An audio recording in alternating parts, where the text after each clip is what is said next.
네, 여러분 안녕하십니까? 뉴스투데이 제주입니다. 제주 4.3 사건 74주년 추념식에 윤석열 대통령 당선인이 보수정당 출신 대통령이나 당선인으로는 처음으로 참석했습니다. 윤석열 당선인은 새 정부에서도 희생자와 유가족들의 명예 회복을 위해 노력하겠다고 약속했습니다. 김찬년 기자가 보도합니다.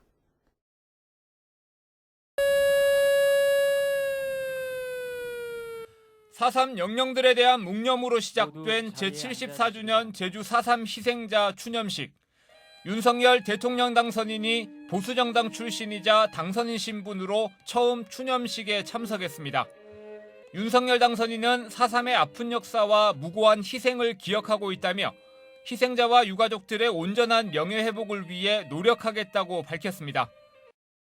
생존 희생자들의 아픔과 힘든 시간을 이겨내온 유가족들의 삶과 아픔도 국가가 책임있게 어루만질 것입니다.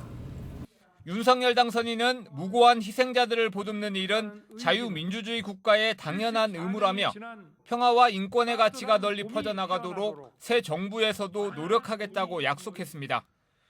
과거는 우리가 바꿀 수 없지만 미래는 우리가 함께 만들어갈 수 있다는 믿음이 비극에서 평화로 나아간 4.3 역사의 힘이라고 저는 생각합니다.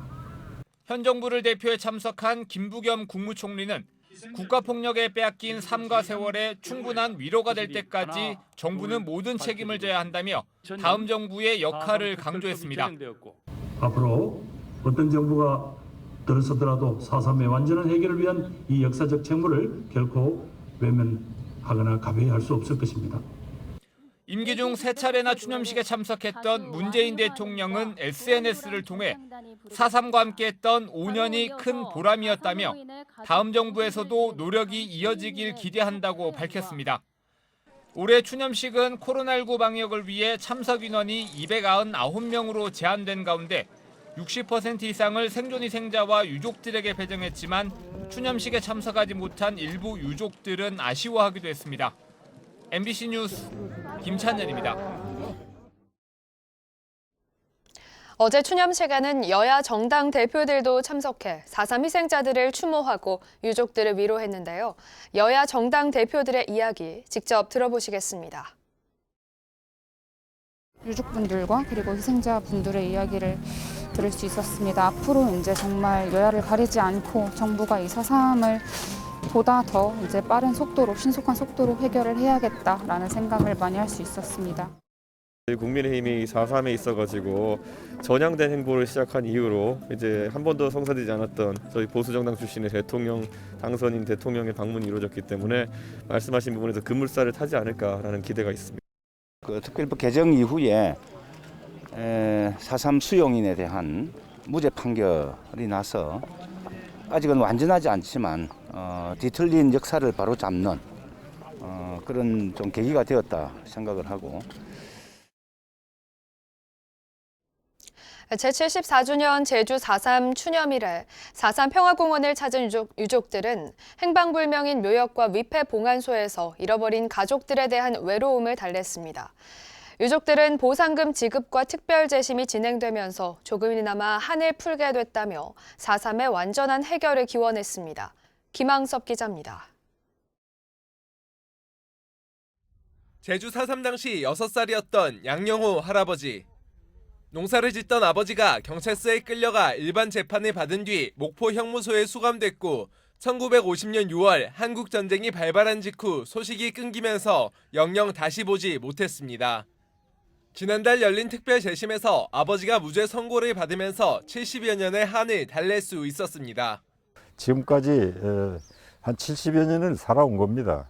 그래서 지금이라도 늦었지만은 저희들 생존 시에 이러한 무죄 판결을 받았다는 게 정말 마음이 뿌듯하죠. 불법 군사재판을 받고 형무소에 끌려가 억울한 옥살이를 하다 돌아가신 아버지를 생각하면 하염없이 눈물이 흐릅니다. 80대 할머니가 된 딸은 유해도 없이 아버지 이름만 새겨진 표지석 앞에서 제를 올립니다.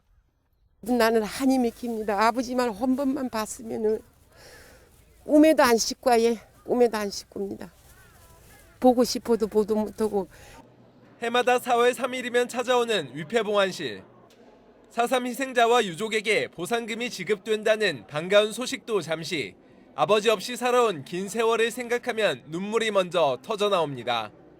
살아 생전에 아버지 얼굴만 도와줬으면 그게 원이에요. 돈이 무슨 필요가 있습니까? 사람이 없는데 돈을 해가지고 뭐 합니까? 4.3 특별법 개정으로 희생자에 대한 보상이 이뤄지는 올해, 추념식에 참석한 유족들은 희생자의 넋을 기리며 4.3의 완전한 해결을 한마음으로 기원했습니다. MBC 뉴스 김항섭입니다.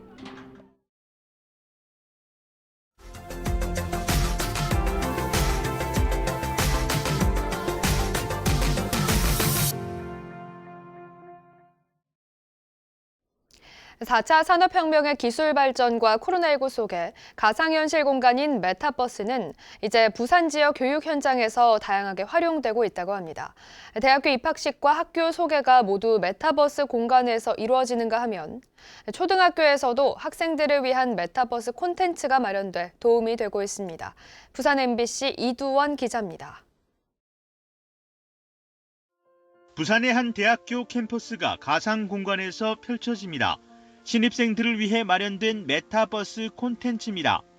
실제 학교 공간을 그대로 구현해 캠퍼스 어디에 뭐가 있는지 금세 확인이 가능합니다. 코로나19 속에 지난 2일에는 이 메타버스를 기반으로 입학식도 열렸습니다. 학교에 오지 않고도 교내 순환버스 탑승 방법 등 캠퍼스 생활을 세세하게 안내받을 수 있었습니다. 한번 이동해 볼까요? 버스 타서 한 명씩 가져서 한 명씩. 근데 참고할 점은 실제로도 이렇게 사람 바글바글 터진다는 점, 버스에서. 지도 교수와 학생 15명으로 구성된 동의대학교 메타버스 크루가 마련한 것으로 큰 호응을 얻었습니다. 부산 지역 대학에선 동의대 외에도 동아대와 경성대가 지난달 메타버스 공동 인프라 구축 협약을 하는 등 메타버스 교육이 활성화되고 있습니다. 가상 캠퍼스가 완료가 되면 저희 대학 주변의 상권까지도 같이 구현을 한 다음에 저희 지역 주민들이 함께 사용할 수 있는 그런 플랫폼으로 확장해 나가는 것이 저희의 바람입니다. 부산의 한 초등학교 건물이 가상현실 공간에서 입체적으로 소개됩니다. 학교 문을 열고 들어가 모든 공간을 사실적으로 체험할 수 있습니다. 곳곳에 위치한 아이콘을 누르면 해당 공간 정보와 지켜야 할 수칙이 안내됩니다. 1학년들은 입학도 하기 전에 학교에서 공간별로 어떻게 생활해야 하는지 알 수 있었습니다. 문을 들어서면서부터 자기 교실이 어딘지, 신발은 어디서 갈아 신는지, 화장실, 급식실, 도서관을 어떻게 이용하는지를 가상 공간에서 미리 체험하고 오면 첫날부터 학교가 즐거울 것 같다는. 부산교육청은 연포초등학교를 비롯해 덕원중학교와 계금고 등 초중고교 12곳을 메타버스 교육 시범학교로 지정했고 올해 교사들을 상대로 연수도 실시할 계획입니다. MBC 뉴스 이두원입니다. 청년들의 자산 형성을 돕는 금융 상품들이 인기를 끌고 있습니다. 상대적으로 자산 모으기에 관심이 적었던 청년 세대에서도 적금 등 금융 상품을 통한 재테크가 필수가 되어가고 있습니다. 광주 MBC 조현성 기자입니다. 집값과 주식시장이 크게 들썩인 최근 2, 3년. 가계대출의 급증세와 함께 청년층의 대출도 크게 늘었습니다. 지난 2019년 7,300건에 머물렀던 광주은행의 청년층 가계대출 건수는 지난 2년 동안 해마다 80-90%씩 폭증했습니다.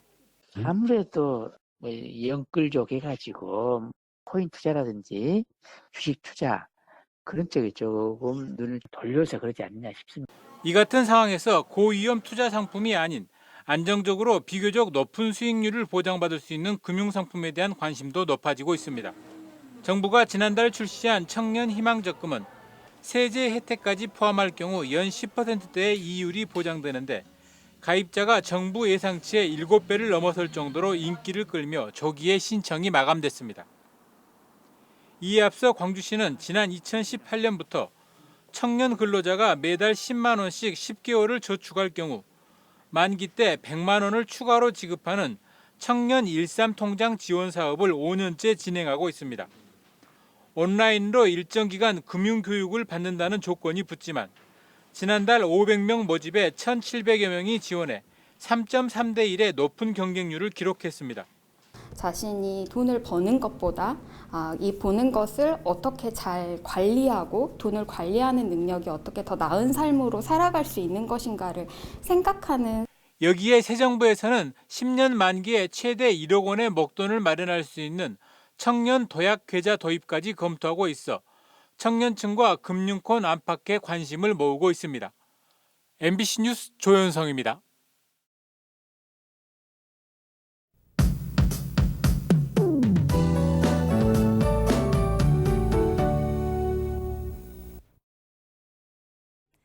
새로운 한 주의 시작인 월요일 아침입니다. 주말에 이어서 오늘도 완연한 봄 날씨가 이어지겠습니다. 아침 저녁으로 쌀쌀하고 낮엔 포근하겠는데요. 일교차가 10도 이상 크게 벌어지겠습니다. 옷차림이 가벼워지고 있지만 체온 조절할 수 있는 겉옷 잘 챙겨 입으시기 바랍니다. 오늘 서해상에 위치한 고기압의 영향을 받겠는데요. 제주도 전 지역에서 맑은 날씨를 보이면서 낮 동안 봄볕도 따스하겠습니다. 제주도의 미세먼지 농도는 보통 수준을 보이겠습니다. 월요일 아침 현재 기온입니다. 북부 지역 7도, 동부 지역 6도, 산간은 3도로 시작하고 있고요. 오늘 낮 기온은 북부와 서부 지역 16도, 남부와 동부 지역 17도까지 오르겠습니다. 도서 지역도 맑은 날씨를 보이겠는데요. 낮 동안 온화하겠습니다. 바다의 물결은 제주도 전 해상에서 잔잔하게 일겠습니다. 모레까지 일교차 큰 날씨를 보이겠고요. 낮 기온은 주 후반으로 갈수록 더 오르겠는데요. 이번 주 내내 포근한 봄 날씨를 보이겠습니다. 날씨였습니다. 제주에서 어제 오후 5시 기준으로 코로나19 신규 확진자가 1,715명 나왔습니다. 최근 일주일 동안 제주 지역 누적 확진자는 하루 평균 4,053명으로 일주일 전보다 400명 가까이 줄었고 위중증 병상 가동률은 30%대로 떨어졌습니다. 정부의 거리두기 조정안에 따라 오늘부터 사적 모임 인원은 10명까지 늘고 영업시간은 밤 12시까지 연장됩니다. 영리병원의 내국인 진료 제한에 대한 법원의 1심 선고가 내일 예정돼 관심이 쏠리고 있습니다. 제주지방법원 행정 1부는 내일 녹지 제주 헬스케어 타운이 제주도를 상대로 제기한 허가 취소 소송 1심 선고 공판을 진행합니다.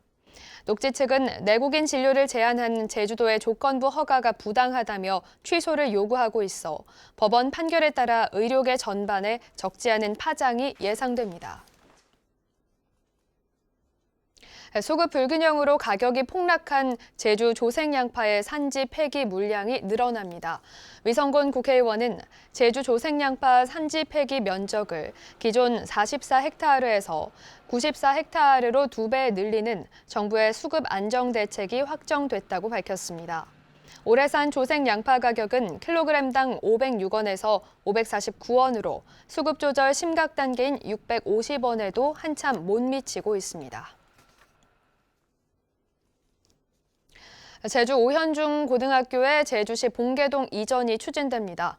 학교법인 오현학원은 그제 오후 미래비전 설명회를 열고 현 제주시 화북동에 위치한 교사를 봉계동 명도안 부지로 이설하는 계획을 발표했습니다. 제주 4.3 평화공원 진입로에 위치한 명도안 부지는 7만 6천여 제곱미터로 현 화북동 학교 부지보다 2배가량 넓습니다. 학교 이전을 위해서는 구성원 의견 수렴과 제주도 교육청의 동의 절차 등을 거쳐야 합니다. 지역 핵심 산업의 데이터와 인공지능 기술을 접목하는 융합 생태계 조성 사업이 추진됩니다. 제주도는 과학기술정보통신부가 지원하는 공모 사업에 선정돼 올해부터 2026년까지 63억 원을 투입해 제주 지역의 소프트웨어 융합 서비스를 위한 실증단지를 구축한다고 밝혔습니다. 제주도는 이번 사업으로 1,200명의 일자리 창출과 20여 건의 신사업 발굴을 기대하고 있습니다.